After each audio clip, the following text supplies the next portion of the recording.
still stand by your statement that when the fire alarm was an accident? You know, I don't know why this has gotten so much attention. I was literally just in a rush to go vote, man. That's all it was.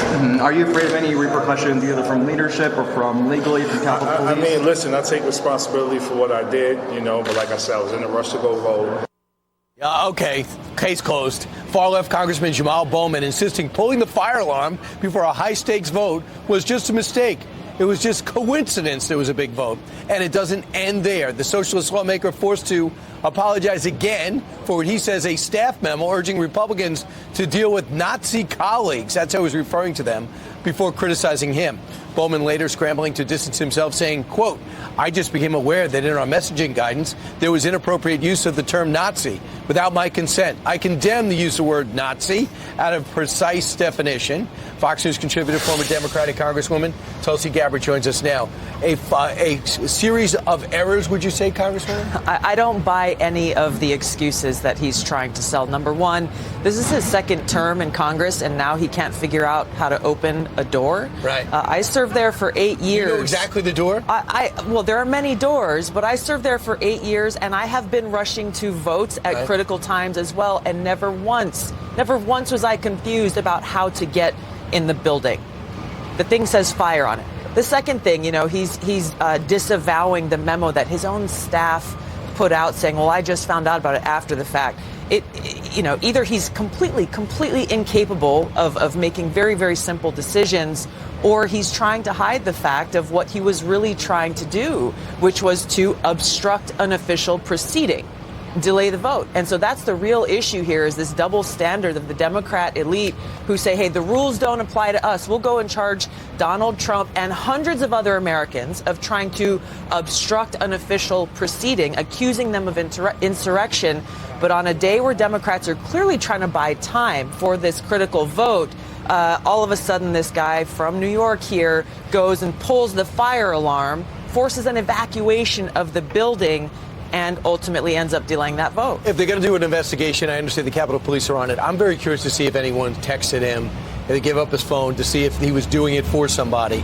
But let's move on. Today we're going to understand that Matt Gaetz is going to make it official. He's going to look to oust Kevin McCarthy as Speaker. Where do you stand? On the Gaetz side, we should have had appropriations bills and we should have put this forward? Or are you on the McCarthy side that said, leave him alone, he's the best we got? Brian, I'm on the side of the American people here. What Matt Gaetz is doing, it does not appear to be a serious challenge. He's not offering himself up to be Speaker. I'm not aware of him supporting someone else to be Speaker. At a time when our country is facing so many very serious challenges, whether we're talking about our open borders under the Biden-Harris administration, we're talking about the fentanyl crisis. I was in Texas the other day talking to some local law enforcement. Their number one issue there is dealing with fentanyl, dealing with crystal meth. We have an economic crisis that we're facing, out of control spending. We have a justice system that is being abused for political reasons. There are very serious issues here that are directly affecting the American people. The clock is ticking in Congress. They need to figure out how to deal with those issues rather than this back and forth. And there's not another person there that's going to get unanimous consent. Think about it. John Boehner left very frustrated and they want him out. Paul Ryan, he was the problem. Now Kevin McCarthy's the problem. Maybe it's Republicans who have to understand how much they only have 5-seat majority and they don't have the Senate. And they don't have the White House. No, they don't. And that's where, yes, it's important to stand up and fight for the things that you believe in. Stand up for your principles. Stand up for bringing this out of control spending back under control. There are very important issues being raised here. More than ever. More than ever.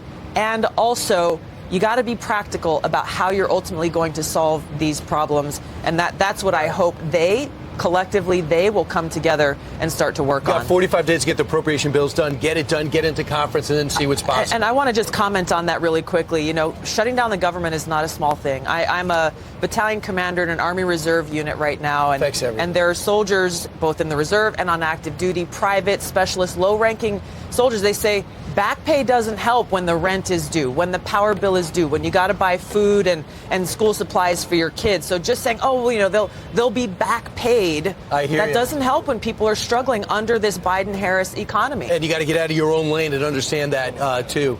RFK Jr. is going to make an announcement this week where people think he's going to, on their urging, you know this feeling, leave the Democratic Party and run as an independent. Word is that if you ask Trump supporters what they think of RFK, 40% approval. You ask Biden supporters what they think of RFK, 18% approval. If he does this, do you think that this hurts the Trump camp more than it hurts the Biden camp? Some of the polling certainly seems to reflect that. I think there's a lot of unknowns still.